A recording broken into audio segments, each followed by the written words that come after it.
What's going on here? Did you get this for me? Oh, it wasn't me.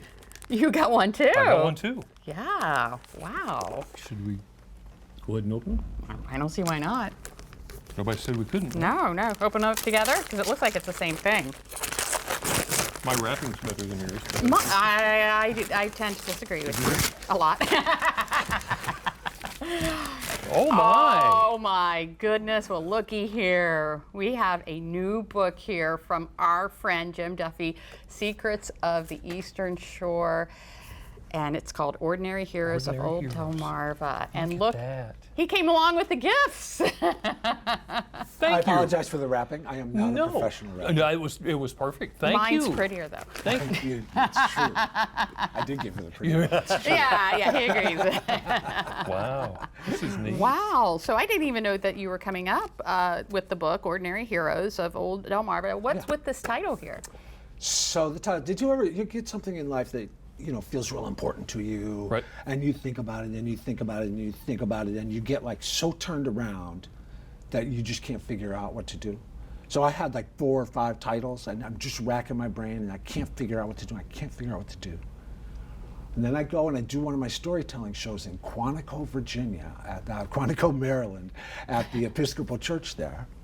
And there's a big crowd, and I sent out a survey around, and they all voted for this title. So thank you to the people of Quantico for getting me out of my, what should I call my next book mess? Ordinary Heroes of Old Delmarva, inspiring true tales of courage, kindness, and community. Now, tell us about the picture on the cover here, the boat in the water.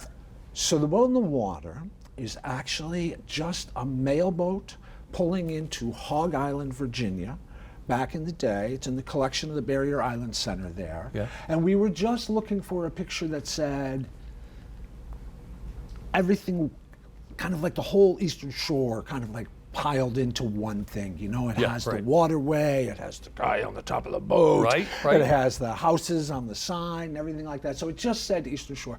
There's 33 different stories in the book. So I didn't want it to be like one person story, because the book's not about one person. Mm-hmm. It's about a place and the good people who live on it.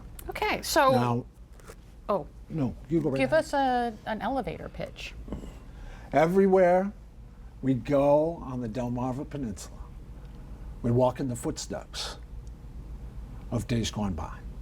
Yes, there are a lot of bad footsteps, greed, oppression, that kind of stuff, but there's so many good footsteps, courage, kindness, community.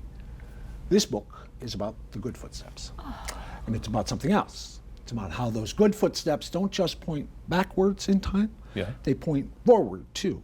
And so as I wrote these stories, I was writing them with an eye towards how they can inform decisions we make and directions we take in life here in the 21st century as individuals and community. That is the best elevator pitch. Sold, definitely. So what landed you on this topic? I feel, I come on here a lot and I tell stories, and I write stories on my website and in my books.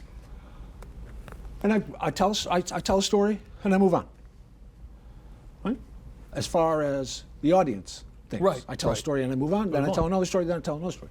But in my own life, these stories kind of stay with me over time. Yeah. And there's quotes, and there's little lessons, and all of a sudden it's like 3 years later. Let me give you an example now. So this book comes out, and I've got, I really want to do a good job of letting people know it's out there and trying to sell a lot of books and everything like that.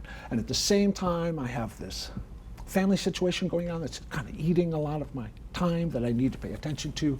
So it's kind of like frustrating in a way. But there's a story of a woman named Mary Banning in the book, and she has the same kind of challenge. She really wants to study nature. She's an early pioneering scientist, but she has these family responsibilities. And I'm not going to read it because she has a wonderful quote about how to approach that balance. So this happens so often in my life. Oh my goodness. That these stories stay with me after I'm done with them, and I think readers are done with them. And I wanted to take a different approach to storytelling and say, this is how these things can stay in your life and point the way forward. Wow. That is great. So can folks get a hold of these books today? secretsoftheeasternshore.com has all the information you need about buying them direct from the author, They're in 20-some stores. That'll probably Oh, get up wow. over 30, but they should already be on the shelves. And I don't like to release my book until our local bookstores have a Have them. chance to have them on the shelves. Well, congratulations. So they have them. Thank you very much. But we have them It'll now. be good. That's it. Yes, you do. This is a wonderful gift that I will cherish. Yes, and Jim, I'm thank looking you. forward to reading it. Ordinary Heroes of Old Delmarva, inspiring true tales of courage, kindness, and community. Thank you. Thank you for letting me share the news of the You book. betcha. Appreciate Anytime. it. Anytime.